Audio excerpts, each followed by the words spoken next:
नमस्कार साथीहरू, स्वागत छ क्रिकेट न्युज नेपालमा, जहाँ हामीले नेपाली क्रिकेटका ताजा समाचारहरू र रङ्गशाला अपडेटहरू लिएर आउने गर्दछौँ। सदा जस्तै आज पनि हामीले त्रिभुवन अन्तर्राष्ट्रिय क्रिकेट रङ्गशालाको पछिल्लो भौतिक प्रगति तपाईहरु समक्ष लिएर आएका छौँ।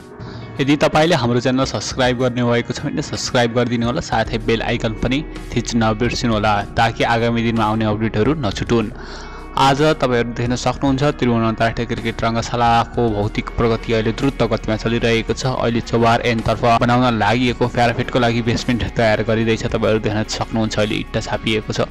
प्रधानमन्त्रीले यस क्रिकेट रङ्गशालालाई 300 दिनभित्र सम्पन्न गर्ने भनी मन्त्री परिषदबाट निर्णय गर्नुभएको थियो र सोही बमोजिम यस क्रिकेट रङ्गशालामा अहिले ठेक्का लागेर पनि अहिले काम सुरु भएको 14औं दिनमा तपाईहरु देख्न सक्नुहुन्छ भौतिक प्रगति अहिले यस्तो रहेको छ। तपाईहरु देख्न सक्नुहुन्छ अहिले विभिन्न ठाउँमा डोजरहरू चलिरहेका छन्।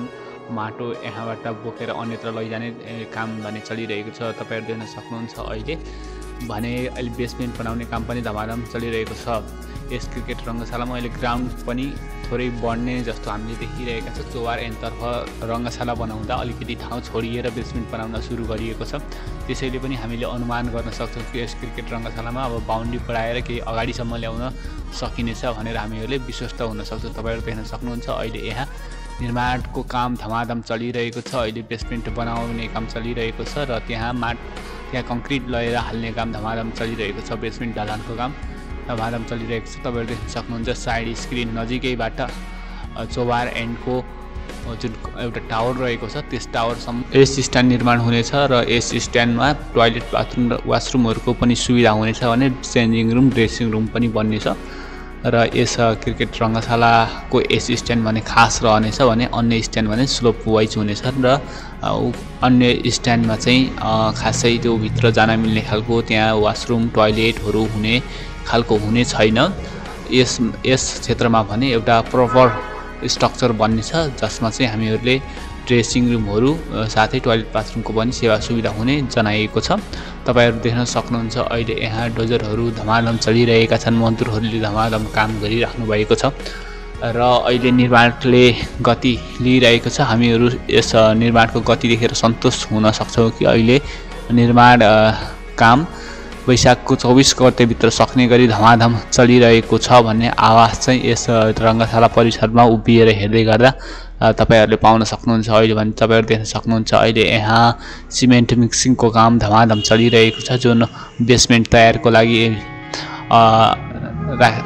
लगिँदैछ। तपाईहरु देख्न सक्नुहुन्छ अहिले मैदानमा भने खेलाडीहरू प्र्याक्टिस गरिराख्नु भएको छ। अन्डर 19 टिमको खेलाडीहरूले यस क्रिकेट रङ्गशालाको मैदानमा अहिले प्र्याक्टिस गरिराख्नु भएको छ। मैदानमा भने कुनै पनि प्रकारको डिस्टर्बेन्स हुने छैन। अहिले मैदान बाहिर भने धमाधम कामहरू चलिरहेको छ। तपाईहरु देख्न सक्नुहुन्छ। हामीहरूले तपाईलाई त्रिभुवन अन्तर्राष्ट्रिय क्रिकेट रङ्गशालाको पछिल्लो भौतिक अवस्थाको बारेमा तपाईहरुलाई देखाइरहेका छौँ। तपाईहरु देख्न सक्नुहुन्छ अहिले यहाँ निर्माणको काम धमाधम अगाडि बढिरहेको छ। तपाईहरु देख्न सक्नुहुन्छ अहिले यहाँ विभिन्न मेटेरियल्सहरू लिएर राखिएको छ र फ्लड लाइटको निम्ति पनि अहिले ड्रिलिङ गर्ने काम धमाधम चलिरहेको छ। तपाईहरु देख्न सक्नुहुन्छ पाइल खन्नको लागि यहाँ मेसिन पनि सेट गरिसकिएको छ र खेलाडीहरू भने अहिले under 19 Nepal under 19 versus Afghanistan under 19 को लागि अहिले यहाँ प्र्याक्टिस गरिराख्नु भएको छ। तपाईहरु देख्न सक्नुहुन्छ अहिले यहाँ ड्रिलिङ गर्ने काम धमाधम चलिरहेको छ। अहिले तपाईहरु देख्न सक्नुहुन्छ यहाँ अहिले ड्रिलिङ गर्ने काम धमाधम चलिरहेको छ। यो चाहिँ फ्लड लाइटको बेसमेन्ट राख्नको लागि यहाँ ड्रिलिङ भएको भनेर हामीले जानकारी प्राप्त गरेका छौँ भने यहाँ फ्लड लाइटको लागि पाइलमा राखिने रडहरू अहिले बुनिँदैछ। तपाईहरु देख्न सक्नुहुन्छ दृश्यमा अहिले यहाँ धमाधम निर्माणले गति लिएको हामीहरूले देख्न सक्दछौँ।